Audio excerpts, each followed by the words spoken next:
BookTube and happy Monday. Instead of doing a vlog today, I thought I would sit down and answer the questions that I had asked for last week to celebrate the end of the year, 400 subscribers, and then today, Monday, I finished the 500th book of the year for me, which is an all-time high. And I still have several more weeks to go. And so yeah, I was like, why not do a celebration Q&A? Because it's been a long time since I've done that. And with the new subscribers, I thought, why not get a chance for you to know me a little bit better? So I'm looking down because the tablet here has the questions. So from Sarah over at the Bookish Knitter, she asked a couple questions. The first one is, what have been some of your favorite books you have read that you read because of BookTube? Books you don't think you would have picked up otherwise. So speaking of Sarah, she is what gave me the encouragement to read like romance books. So this is like the Harlequin intrigue. Those are my favorites, and the love-inspired suspense. I like the mystery and the action of those. And not anything in particular stands out, but just the whole genre, which is a lot for me to dive into a whole genre. And then also The Unhoneymooners by Christina Lauren. That one stands out in my mind. And Kristen Hanna, she wrote a series, and I can't remember the name of it, but I think like one of the books is called The Best Man. I think like I want to say it's like Blue Heron series, but I might be completely wrong about that. I should have looked this up beforehand. But those are some books that stand out in my mind from Sarah's encouragement. And then other books, the Betsy Tacy series is a book series I'd never even heard about, I think. But Kelly over at Books I'm Not Reading, I believe she was one of the hosts or the co-host for that readathon, and that was like way back when I first started my channel. So I think it's one of the only instances where I did single book reviews for that readathon, and I really like that the whole like childhood upbringing. The My Heart Lovelace's series set in Minnesota in a little small valley, and yeah, I like the children's books more than because each book follows from Betsy's childhood all the way till she's an adult. But yeah, the childhood parts are my favorite. And then The Killer Angels by Michael Shara.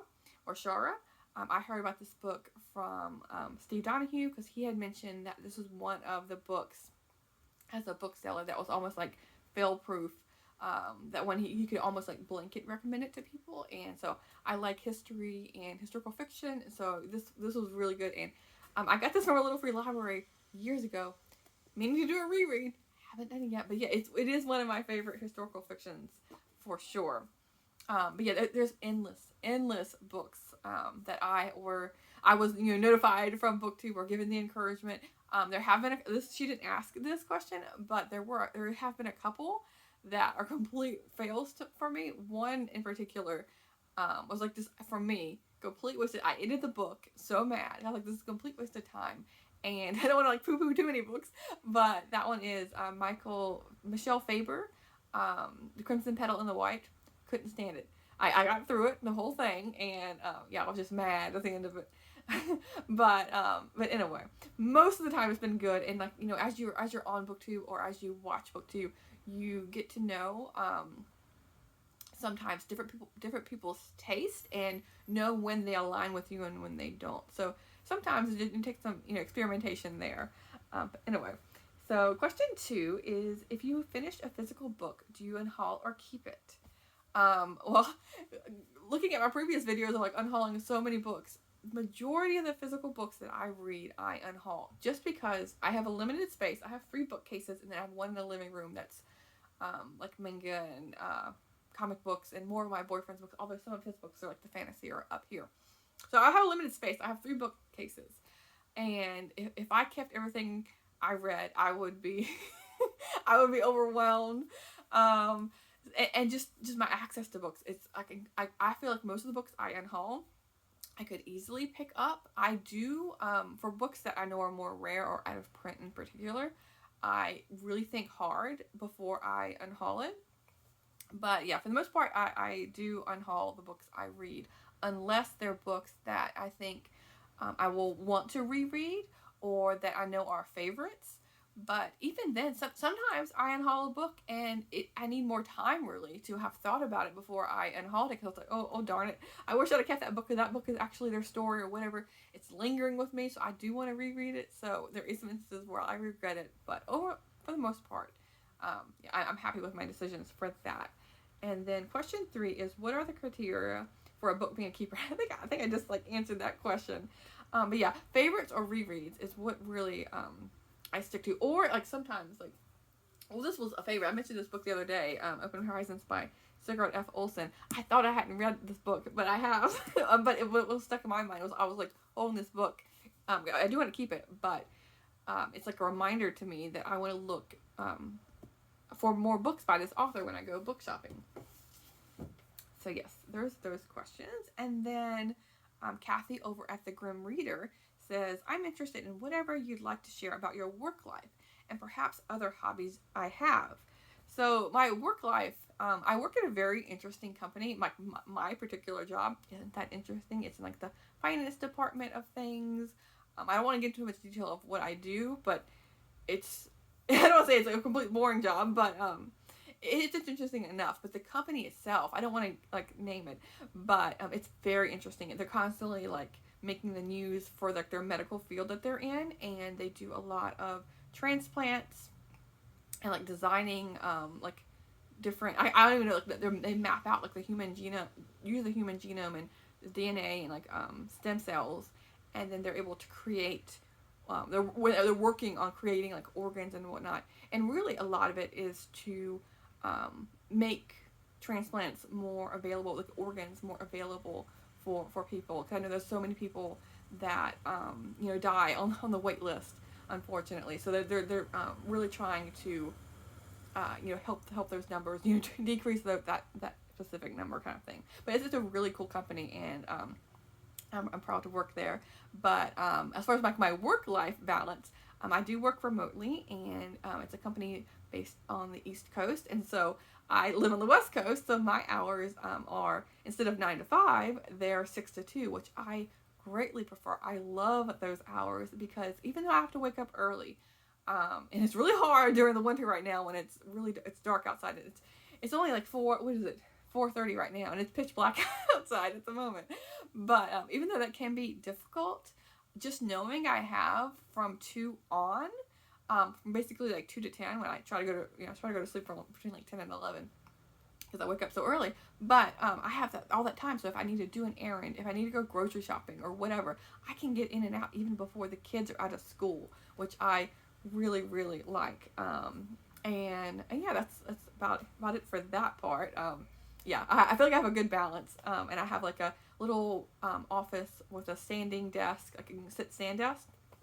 So, and my company actually paid for that, which was really nice. I know those can be kind of pricey, but as soon as the pandemic hit, initially I was going into the office, but they always had the option for like the managers to work at home when they so chose. So we had that already, like that remote life kind of in place, but it wasn't implemented for everyone across the board. But when the pandemic hit, everyone got sent home, and we work from home ever since then. They thought about bringing people back in the office, but they kind of like took a vote, and they're like, oh yeah, no, no one really wanted to do that. So most of the time, people are in that area will go into the office for different events, like a holiday party and things like that. And I'm given the option to fly in if I want, and I haven't taken them up on that yet, just because with travel and like, I don't know, with the germs and like, especially for the longest time, like the pandemic and everything, and with the holidays, I feel like so many people travel that I just wanted to avoid it. But that being said, in February, there's a trip to Washington, D.C. that I might be going on. Since like I've been saying no for the longest time, like maybe this will be a good time to say yes and actually, see my coworkers in person and do some tours. And so yeah, and I've only been to DC once, so that's also part of my factoring into my equation of possibly saying yes for that trip. But yeah, I feel like I really like the job and the company and the pay, all of that. It's really good. So yes, happy all around for that. Although I can say I've worked at many companies where I can give a whole list of negatives, and it just takes time, I feel like, to find your niche and find where you're most happy at, I feel like. And then the other part is other hobbies that I have. So there's two main hobbies outside of reading, although reading takes the bulk of my time, as you can tell. But I love cooking and baking and things like that. And I've tried throughout Vlogmas and, you know, previous doing vlogs of incorporating some of that. I love like experiment, and I don't like experimenting myself with a recipe and like not too much, but I like going through and finding other people's recipes and going with that.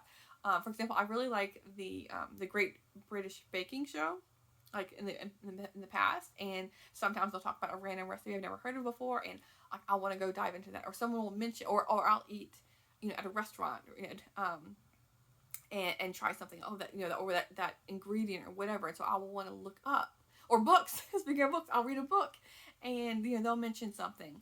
I remember there's a cozy mystery series. I can't remember the name of that series either, but they were talking about Hungarian food, and I don't think I've ever had that before. So I was looking up all these different, you know, traditional Hungarian recipes, and so I started going on a kick with that, with like paprika and cabbage and that kind of thing. And yeah, so in a way, I can easily be led to trying different foods. And so yeah, but I'm a vegetarian, but I do you know, make supplements when I need to still, you know, try get the experience. And I think that's actually beneficial with cooking at home, is because I don't have to, you know, really dig around and find a, you know, restaurant that will provide a vegetarian option for me, or just have vegetables. I want some kind of protein on there. I hate when they just, you know, give me a carrot instead of there's one place here in Portland, I should say, like, but Portland though offers a lot of good options for vegetarians. But there's one place where instead of meat, they give a vegetable. So there's one always sticks in my mind where it's a carrot corn dog, and so I'm just like, what kind of lame thing is that? Who wants to like bite into? I'm sure it's cooked carrot, but I'm just like, how can that be? How can that be a good substitute for, you know, an actual like corn dog? But anyway, I digress. And so yeah, that's one of my main hobbies. And then another one is walking. I really like, I would say hiking, but I don't do a ton of hiking. There is mountains nearby me, and they're not even that far away, but I just haven't made much effort into either going across the city to the mountains over there, or the mountains on the coast. But they are available to me. I do go a couple times a year, but most of the time I would just call myself a walker. I love walking. I walk around 3 hours a day, give or take. Because Fable really, she's a big dog and she has lots of energy. She's only 3 years old. She's gonna be 4 next year. But yeah, so I'm busy with that. And but yeah, so those are, you know, some of my hobbies. I think that's all of the questions. But yeah, I just wanted to say I appreciate everyone who commented on my video, you know, congratulated me or if you asked a question, I really appreciate that. And I just really loved my time on BookTube. I watched BookTube for about 3 or 4 years before I finally got the gumption to start making videos, because I just really wanted to join in on that community. And it's been such a delight to be a part of this, and I just appreciate anyone who comments or likes videos, or maybe even if you just watch them. I'm just ever so thankful, and especially with the, you know, the year ending, and I know, like, for me, sometimes I can suffer from, like, you know, like the seasonal depression, or holidays can sometimes get me down. But yeah, for doing Vlogmas, for example, and just talking with you every day has really, and because we're talking about work has been super busy, but you know, all of that, like, just having a place to come sit and talk about a passion of mine is just, words can't describe how wonderful that is. But anyway, I will talk to you tomorrow. Thanks, BookTube.